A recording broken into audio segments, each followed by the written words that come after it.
Olá pessoal, tudo bem com vocês? Eu sou a Carla, sou trabalhadora do GEAL. Eu também sou evangelizadora dessa casa tão maravilhosa que sempre me recebeu com muito carinho. Na evangelização, nós temos duas coordenadoras, a Lara e a Érica Celeste. E a Lara me fez um convite muito especial para a gente falar hoje sobre a importância da evangelização infanto-juvenil. Então vocês estão todos convidados a participarem conosco desse tema tão interessante.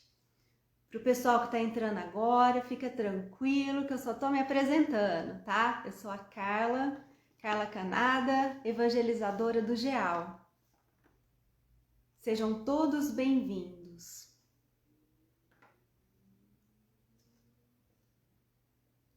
Espero que o clima aí esteja gostoso também. Aqui em casa tá gostoso, mas a mão ainda fica gelada, hein, gente? Para dar uma modificada aqui na nossa cidade. Para a gente começar, eu quero convidar cada um de vocês para se acomodarem em seus lugares, acomodarem em seus corações, a sentirem a presença de Deus com vocês. E assim, juntos, nós vamos entrar em oração. Só vou melhorar essa luz aqui que escureceu, né, gente? Vamos ver?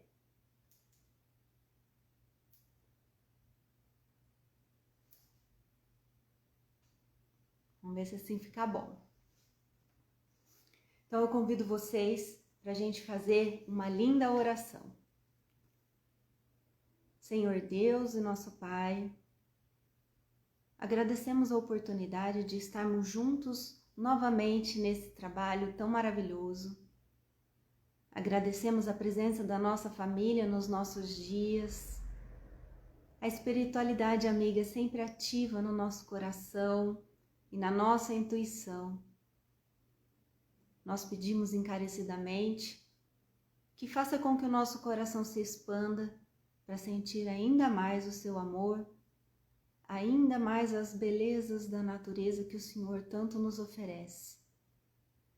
E que hoje nossa mente seja inspirada, se encha de sabedoria e entendimento, para que nossas vidas tenham mais um dia iluminado pelo Santo Evangelho. Que assim seja. Então vamos lá, pessoal. Vamos falar hoje sobre a importância da evangelização infanto-juvenil. A gente não lembra, né?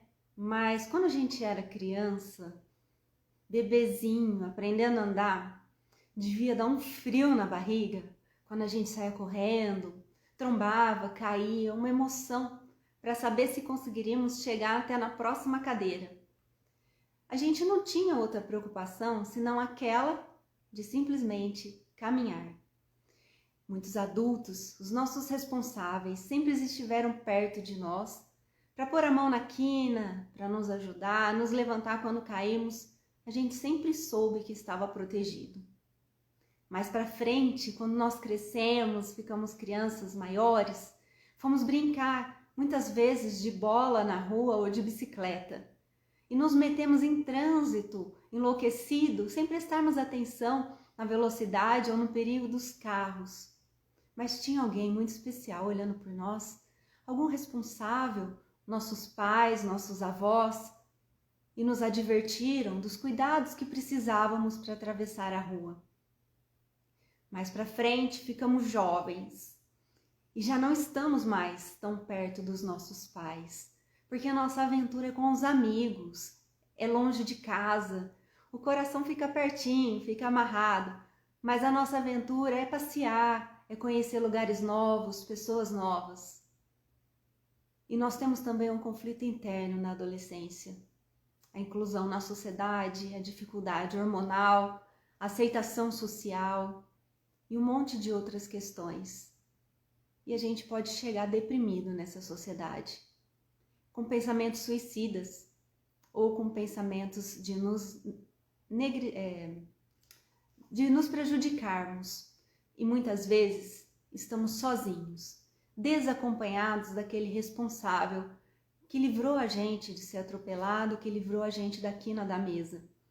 O que esse jovem tem nesse momento, senão aquilo que ele aprendeu?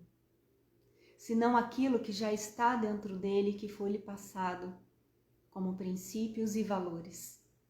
O que vai sustentar esse jovem nessa hora de desespero quando nós não estivermos mais por perto?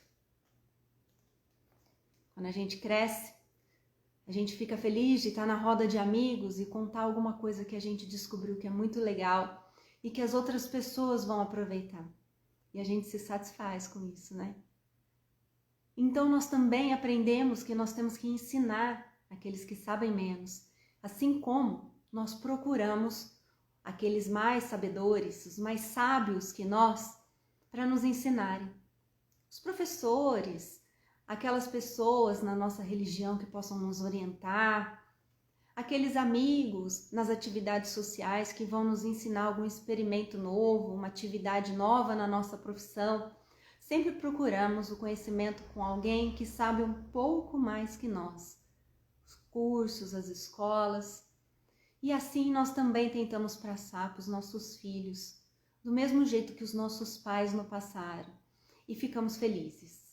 Nos sentimos poderosos por podermos ensinar alguma coisa muito boa. E o Livro dos Espíritos nos fala que a paternidade é uma missão muito importante, porque essa família que recebe um filho está recebendo um espírito que está tendo um restart, está tendo um recomeço, com o esquecimento de todas as suas vidas, realmente novas oportunidades. Enquanto criança, naquele rostinho fofinho, todo rosadinho por causa do frio, a gente tem vontade de amassar. Deus fez isso de propósito, para que a gente se encante e encha-os de zelo e cuidado.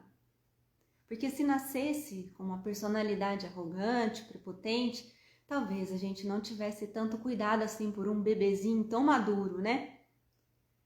E esse bebezinho também é assim justamente porque precisa desses cuidados, desde o início, nessa nova vida, onde o seu espírito está mais aberto para receber as influências do meio e a influência daqueles que Deus permitiu que ensinasse.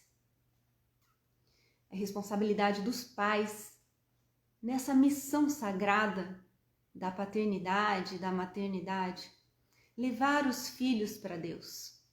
Lembra do jovem que estava perdido? Quando esse jovem conhece Deus, ele já não se sente mais perdido. Ele encontra dentro dele o reino de Deus que alguém contou e lhe ensinou o caminho para chegar. Alguém lhe contou sobre a fé.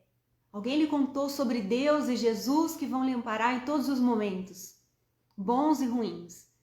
Alguém lhe disse que acreditar em Deus e em Jesus não vai afastar da vida dele as dificuldades, que ele precisa aprender a enfrentar isso, são lições da vida. Mas que todo aquele conhecimento religioso que ele adquiriu ao longo do seu tempo de vida vai lhe dar os mecanismos para poder sair de qualquer enrascada. Vai dar a força que ele precisa para resistir a qualquer tentação que vá contra os princípios que Jesus lhe apresentou através de seus pais. É responsabilidade dos pais levar os filhos à evangelização, ou à mocidade, juventude. Mas por que levar a evangelização se eu já falo de Deus em casa? Se a gente já faz evangelho no lar? Porque na evangelização e na mocidade, os nossos filhos vão se identificar com os outros filhos das outras pessoas. Eles vão entender que não estão sozinhos nas dificuldades, assim como não estão sozinhos na hora do amparo. Eles vão ter certeza de que são amados por Deus. Vão aprofundar todos aqueles assuntos que a família carinhosamente e corretamente explicou em casa.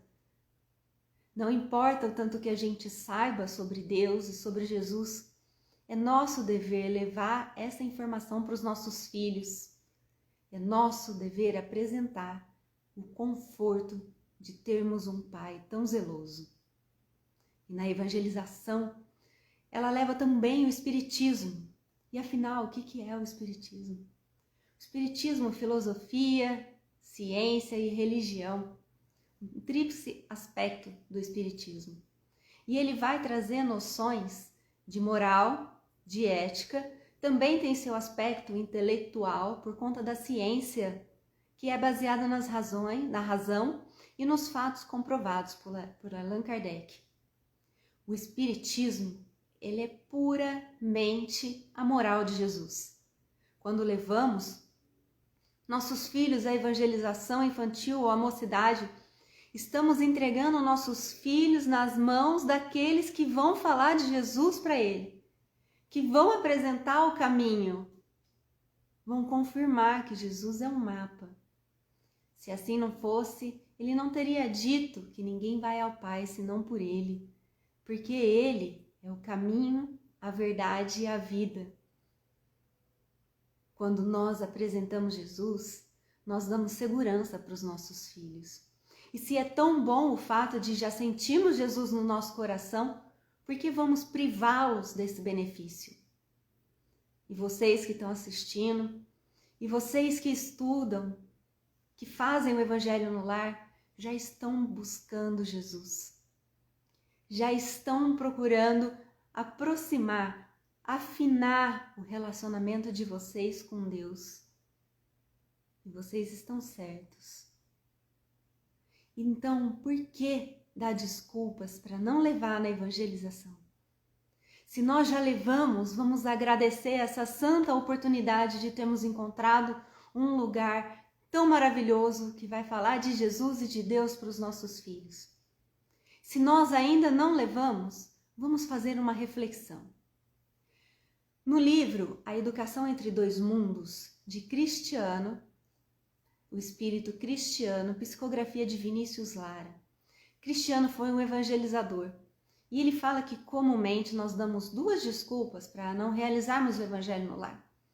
E também acrescento hoje a evangelização, porque por conta do distanciamento social, estamos tendo aula virtual, aula por vídeo, dando os pulos que a gente pode dar para continuar levando essa mensagem de Jesus e do Espiritismo no coração das crianças e dos jovens. E o Cristiano fala que muitas vezes damos a desculpa de que nossos filhos são muito novos para poder falar de religião, quando eles devem ser livres para escolher quando eles crescerem. Mas a gente não escolheu a escola que eles vão estudar? Não escolheu se vai fazer balé, judô ou karatê? A gente não escolheu levar nas aulas de inglês? Podemos escolher também que eles frequentem a evangelização. E sim, depende de nós, os pais, os responsáveis, a darmos uma orientação, a mesma que a nossa, que é aquela boa que nós acreditamos que vai acrescentar para os nossos filhos. Outras vezes damos desculpa de que estamos muito ocupados, de que nossos filhos, coitados, já têm muitas atividades escolares. Mas a evangelização infantil, ela não vai passar por cima das atividades intelectuais, das atividades físicas que as nossas crianças fazem. Ela vai somar. E ela vai fazer a malhação do espírito, gente. Não podemos deixar essa parte a ver. Precisamos fazer a malhação do espírito. E não só com aquilo que nós temos em casa, mas também a evangelização é muito importante. Porque nós, todos nós, pais ou não, somos responsáveis pelos nossos atos, pelos nossos pensamentos, pelas nossas omissões e principalmente pelos nossos exemplos. Na família, podemos observar que através do exemplo, nós conseguimos ensinar muito mais e profundamente do que se a gente simplesmente falasse alguma coisa. De que adianta falar para a gente estudar sobre Jesus se a gente não faz uma oração juntos? Se a gente não lê uma mensagem do Cristo, do Espiritismo? Aí os nossos filhos vão se apegar naquilo que nós realizamos. E ao passo, quando nós realizamos o Evangelho no lar, trazemos a espiritualidade amiga para dentro da nossa casa. Trazemos as boas energias, as boas influências, irradiamos e os nossos filhos se alimentam disso. Eu quero ler algumas frases para vocês. A Joana de Ângeles fala para nós o seguinte no livro Adolescente e Vida. A religião desempenha um papel importante na formação moral e cultural do adolescente, por propiciar-lhe a visão da imortalidade, dilatando-lhe a compreensão em torno da realidade da vida e dos seus objetivos essenciais. Então, quando a gente acredita na lei do progresso, quando a gente acredita na imortalidade, nas reencarnações, nas vidas sucessivas, a gente tem esperança num futuro melhor, de acordo com as nossas realizações melhores nessa própria vida. Queremos um mundo regenerado? Temos que nos regenerar. E se sabemos que as reencarnações muitas vezes ocorrem dentro do mesmo lar, qual lar nós queremos que vai nos receber lá na frente? E se nós, porventura, voltarmos à mesma família, como queremos ser recebidos? Por aqueles que já foram nossos filhos, nossos netos? Queremos receber as mesmas orientações que estamos dando no presente? Se positivo, estamos no caminho certo. Não façamos com os outros aquilo que não gostaríamos que fizessem conosco. Esse é um parâmetro que Jesus nos trouxe para podermos equilibrar um pouco a justiça, que ainda é relativa essa comparação, porque somos seres imperfeitos, ainda temos conhecimento limitado. Mas se pensarmos naquilo que gostaríamos para nós, podemos desejar muito para os nossos filhos. Joana de Ângeles, no livro Constelação Familiar, fala também: escasseiam esses encontros no lar. Ela se refere ao evangelho no lar e eu acrescento também as evangelizações que hoje estão dentro de casa, por conta do isolamento social. Então, escasseiam esses encontros no lar, em face da presença da televisão nos momentos das refeições, interferindo com programações perturbadoras, nas quais são exaltados os sentidos físicos e comentados os feitos trágicos do cotidiano, impedindo a convivência agradável e a utilização do ensejo para a alimentação em clima de paz e saúde emocional. Eu vejo a alimentação como física e espiritual. Então, quais as informações que nós estamos abrindo a porta de casa para que entrem? Para que os nossos filhos acessem? Se permitimos um acesso na televisão, vamos permitir também o acesso a Deus, o acesso à ação evangelizadora. Temos também, na Educação entre Dois Mundos, que foi o livro que eu citei do Cristiano e Vinícius Lara, a presença de Deus na mente e no coração infantil, juvenil, adulto e no último estágio do corpo é sempre uma bússola apontando o porto de segurança de paz que será alcançada oportunamente.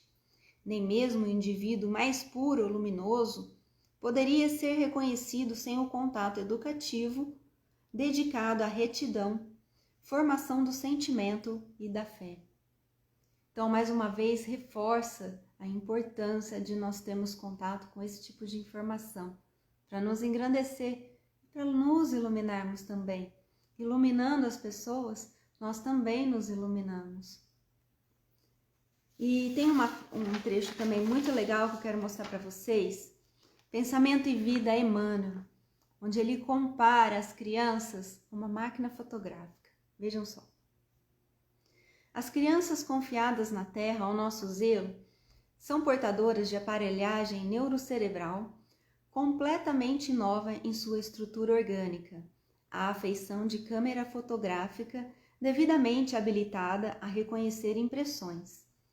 É assim que toda criança entregue à nossa guarda é um vaso vivo a arrecadar-nos as imagens da experiência diária, competindo-nos, pois, o dever de traçar-lhe noções de justiça e trabalho, fraternidade e ordem, habituando-se desde cedo à disciplina e ao exercício do bem, com a força de nossas demonstrações, sem, contudo, furtar-lhe o clima de otimismo e esperança.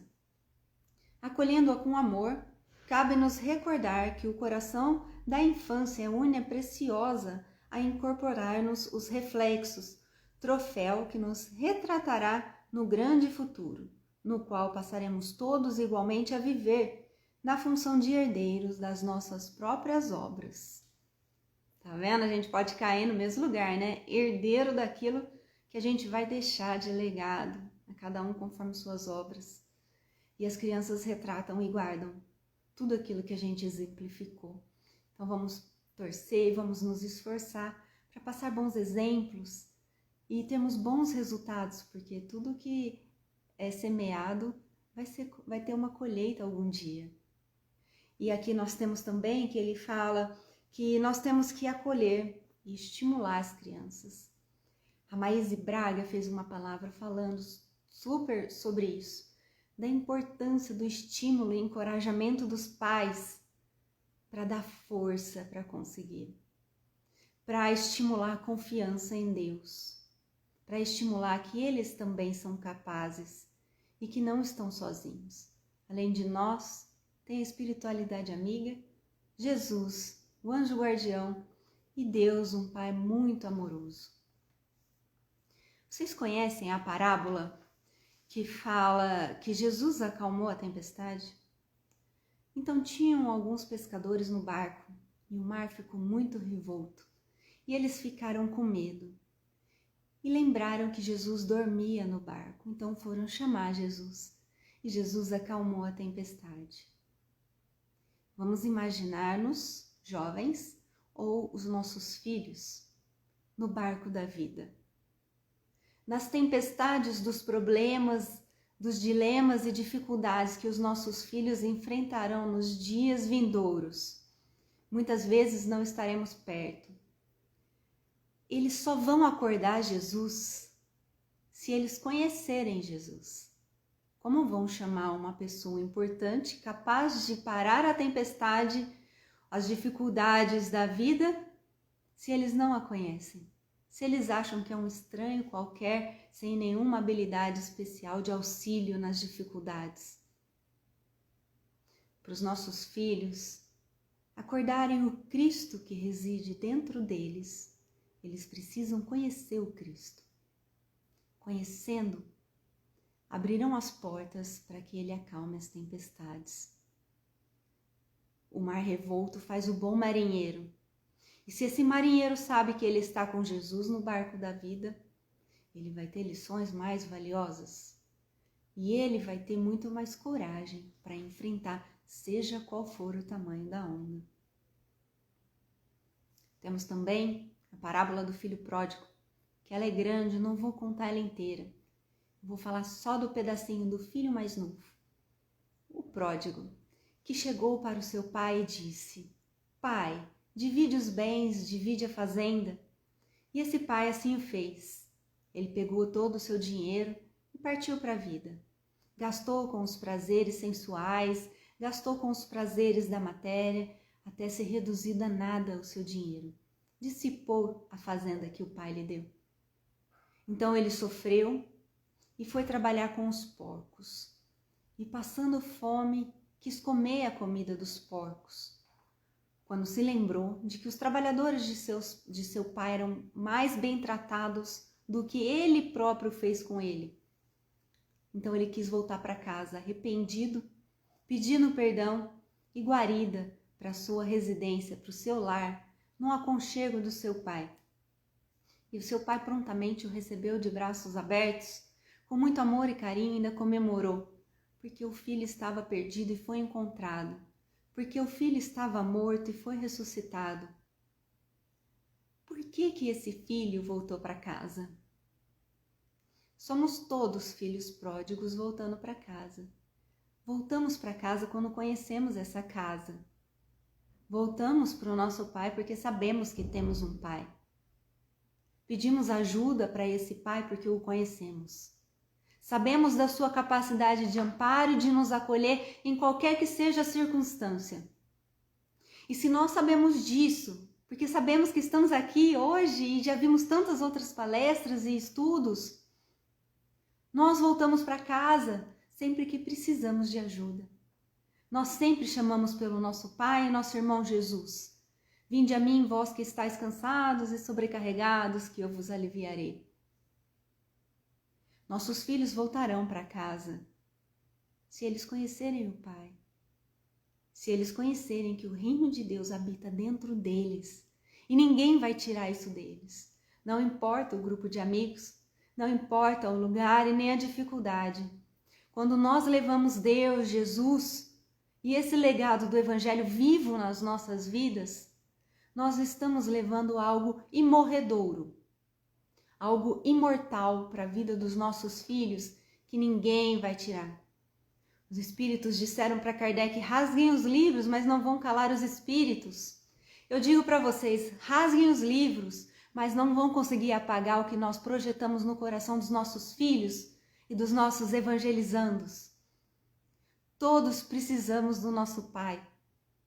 Somos todos seres imperfeitos, em processo de evolução, voltando para casa, que é a perfeição. Jesus, nosso modelo e guia, o protótipo do homem integral que Deus projetou para o nosso planeta.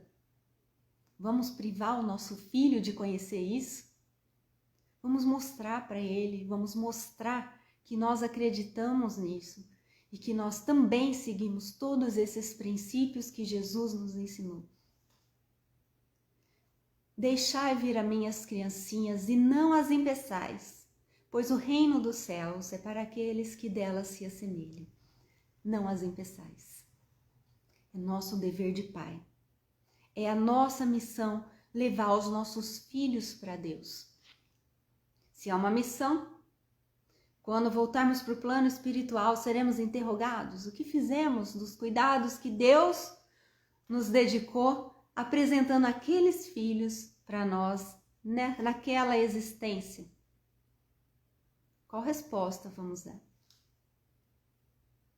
Fizemos aquilo que gostaríamos que fizessem conosco? Demos o nosso melhor? Mostramos o mapa do Evangelho?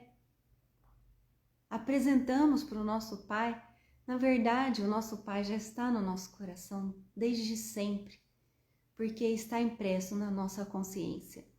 Mas precisamos alimentar essa impressão para que ela cresça e nos fortaleça, e nos motive na fé, na energia, no vigor, na atividade, na disciplina.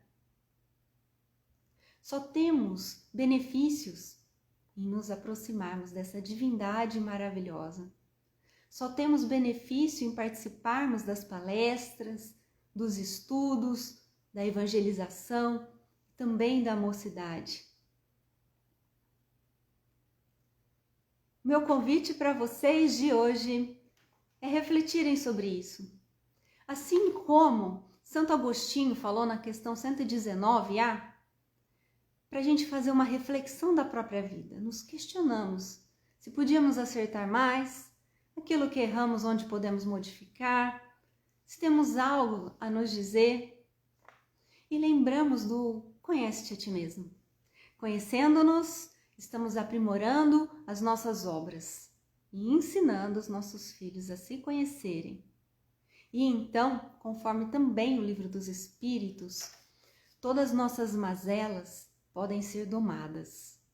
O que nos falta é vontade. Então é possível a gente se reerguer, se reestruturar sempre, vivendo uma nova vida dentro da mesma vida. E é sempre tempo de apresentarmos Jesus para qualquer que seja a pessoa. Ah, mas passou tanto tempo, não importa. Hoje nós sabemos, vamos falar hoje. Nós também temos tantas outras oportunidades de agirmos como Jesus, e essa é uma delas. Dentre a caridade, né, que a gente faz de diversas formas, essa de ajudar os nossos filhos. Eu agradeço a presença de vocês do fundo do meu coração. Espero que vocês tenham gostado e que eu tenha levado um pouco da luz do Evangelho para nos motivar a buscar sempre mais, não só para os nossos filhos, para nós também. E para encerrar, quero ler uma poesia, Parnaso de Além Túmulo, Cornélio Bastos, não temas. Somente com Jesus, a alma cansada, volve à praia do amor no mar da vida. O viajor errante encontra a estrada que o reconduz à terra estremecida. A esperança adiada, emurchecida, refloresce ao clarão de outra alvorada. Todo o trabalho de dor da humana lida são luzes da vitória desejada. Sem Jesus, cresce a treva entre os escombros. Ama a cruz que te pesa sobre os ombros. Vence o deserto áspero e inclemente. A aflição ainda é grande em cada dia? Não despreze a doce companhia. Vai com Jesus, não temas, crê somente. Obrigada, pessoal. Um beijo nos seus corações e até a próxima.